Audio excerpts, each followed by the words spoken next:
Συνεχίζουμε την εξερεύνησή μας στη Ρώμη με το Καστέλο Σαν Άτζελο, το κάστρο των Αγγέλων. Μετά θα πάμε στο Εθνικό Μουσείο Μουσικών Οργάνων για να δούμε σπάνια μουσικά όργανα από το 16ο αιώνα.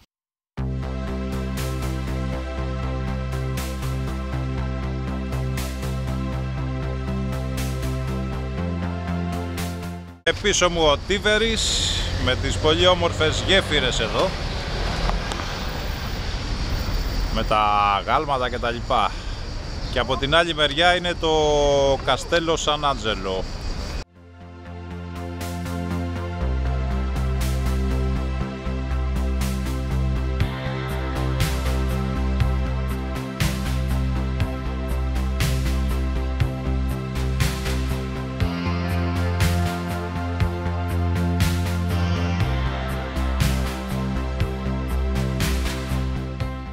Και βέβαια έχει πολλή κίνηση η Ρώμη στους δρόμους που είναι εκτός του κέντρου, γιατί έχει και πολλούς πεζόδρομους, αλλά όπου επιτρέπεται η κίνηση των αυτοκινήτων γίνεται χαμός, ειδικά τις ώρες αιχμής το μεσημέρι από τις 10 και μετά μέχρι το 3-4 που επιστρέφουν κάποιοι από τις δουλειές τους. Γίνεται ένας χαμός εδώ, αλλά έχει και πολλούς πεζόδρομους, ωραία φτιαχμένα όλα για τους πεζούς. Στις διαβάσεις σταματάνε όλα τα αυτοκίνητα, λεωφορεία μεγάλα, σταματάνε και σε αφήνουν να περάσεις. Αρκεί βέβαια να σε δούνε, έτσι. Πηγαίνεις σιγά σιγά να σε δούνε και μετά σταματάνε.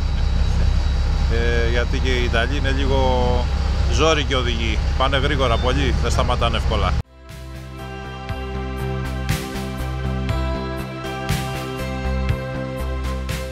Και υπάρχουν και αυτά τα λεωφοριάκια εδώ, τα διόροφα, τα ανοιχτά, που μπορείς να κάνεις την περιήγηση της πόλης ή να κατεβείς στο ένα σημείο και να ανεβείς αλλού. Αλλά δεν ξέρω αν αξίζει τα έξτρα χρήματα. Νομίζω ότι αυτή η καρτούλα που πήραμε, που πας όπου θες, με όποια συγκοινωνία θες, με μετρό, τρένο, λεωφορείο, αξίζει καλύτερα. Κάρτα η εβδομαδιαία. Πήγαμε και χθες στο Λίντο για μπάνιο, που είναι κανένα μισάωρο έξω από την πόλη. Πάλι δωρεάν το εισιτήριο με αυτή την κάρτα, δεν πληρώσαμε τίποτα.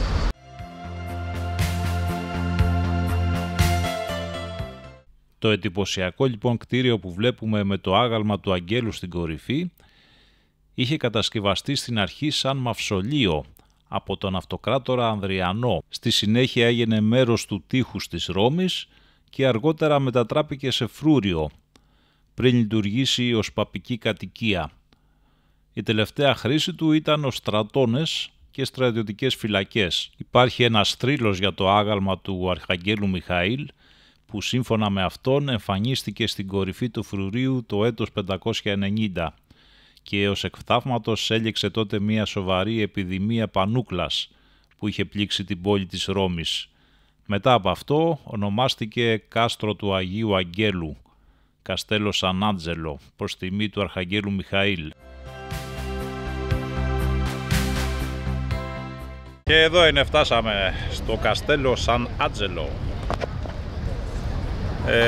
Έχει ζέστη όμως τώρα, δεν θα μπούμε μέσα να το γυρίσουμε. Ένα απλό καστράκι είναι, δεν έχει κάτι ιδιαίτερο.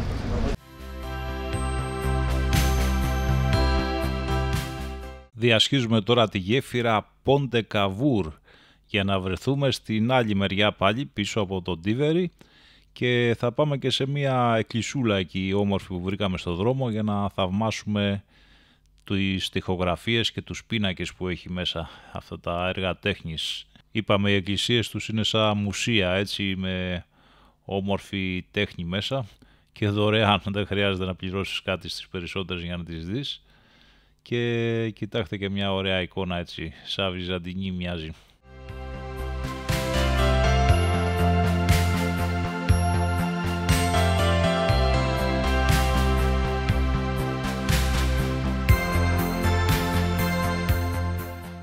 Παίρνουμε το μετρό για να πάμε στη Σαν Τζιοβάνι για να δούμε το Μουσείο των Μουσικών Οργάνων.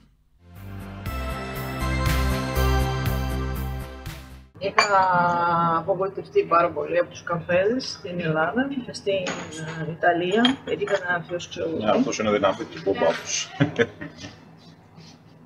Και φάγε το μαυγάλ, το ελληνικό. Τέτοιο δεν έχουμε, μάλλον δεν είναι επιτυχία. Θα πιάνουν μόνο για την Ιταλία. Κάτι έχει μέσα, Είναι μπισκοτάκι, εγώ το λέω.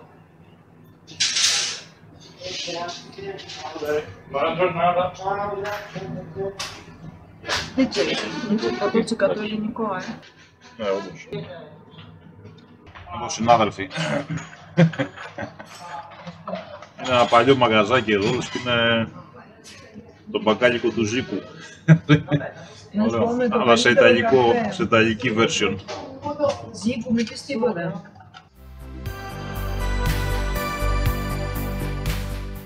Και το Μουσείο Μουσικών Οργάνων. Ενδιαφέρον ακούγεται, για να δούμε. Αυτό είναι, πώς το λένε αυτό?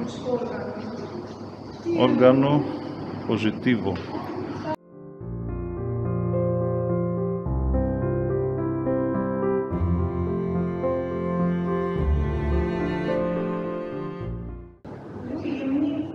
Έτσι, αυτό είναι διασκέδαση.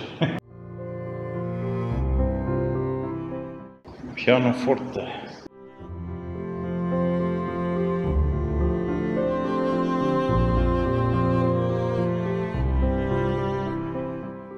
Τσάινς είναι αυτό, τσάινς. Ή πιάνα, είναι ωραία. Πώς? Harpsichord. Ναι, είναι πιο ψηλές. Όχι, είναι στο ίδιο βράδυ, δεν μπορεί να... Πώς να σου πω, έχει ίδια ένταση. Το φόρτε πιάνο, γιατί λέγεται φόρτε πιάνο, γιατί μπορεί είναι δυνατά να πεις ή που γυμάνα. Μάλιστα.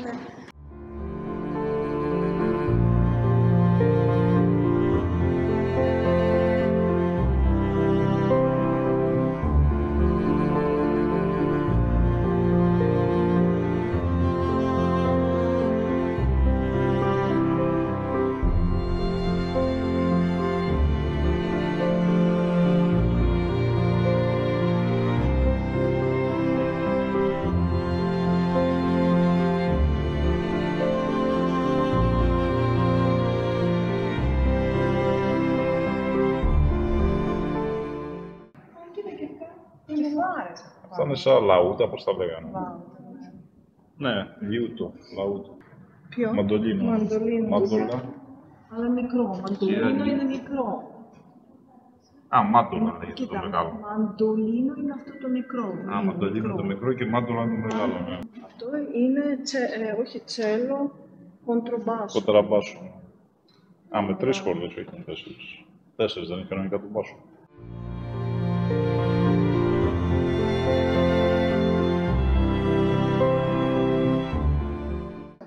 Ναι. Και αυτό τι είναι, σαν όργανο μικρό, Ναι, πάλι αυτά σαν αυτό που έχουν οι εκκλησίες. Ναι, μικρό οργανάκι. Όργανο Positivo. σε κάθε σπίτι, στο κρατικό, είχαν και το δικό τους παρεκκλήσι και προφανώς αυτό χρησιμοποιούσαν. Μέσα στο εκκλησάκι. Ναι.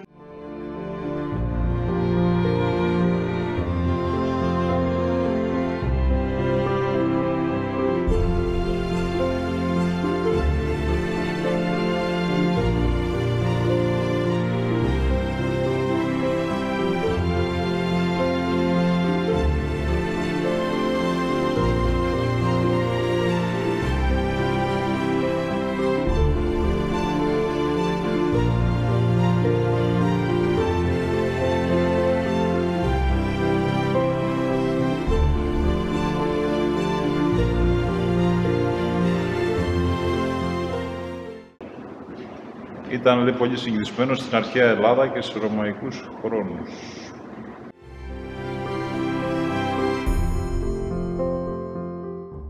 Τι ήταν?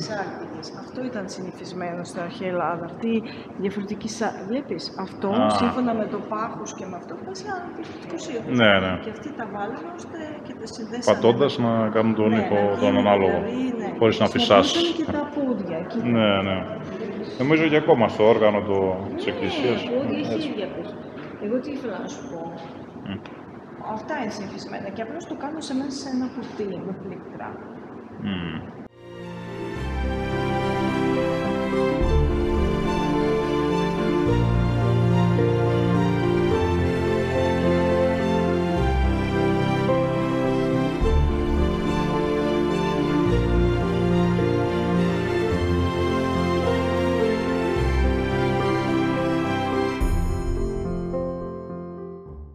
Αντρέα Αμάτη. Στο διβάρι του... 1500. Δεν το ξέρεις, Ναι. Αμάτη ήταν ο δάσκαλος του Στραντιβάρη. Αντώνιο Αμάτη. Αντρέα Αμάτη. Il Portoghese. 100 εκατομμύρια ευρώ. Αυτό πόσο κοστίζει.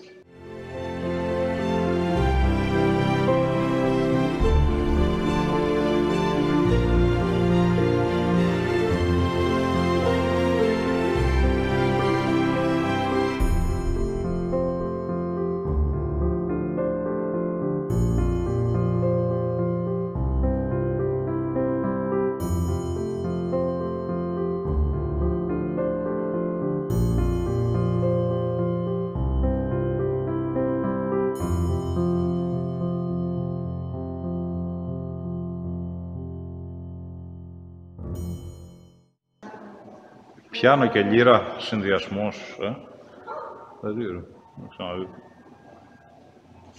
Πιάνο άρπα.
Ωραίο το μουσείο των μουσικών οργάνων, πολύ ενδιαφέρον. Οικονομικό ήταν 6 ευρώ το εισιτήριο το άτομο, τα παιδιά δωρεάν.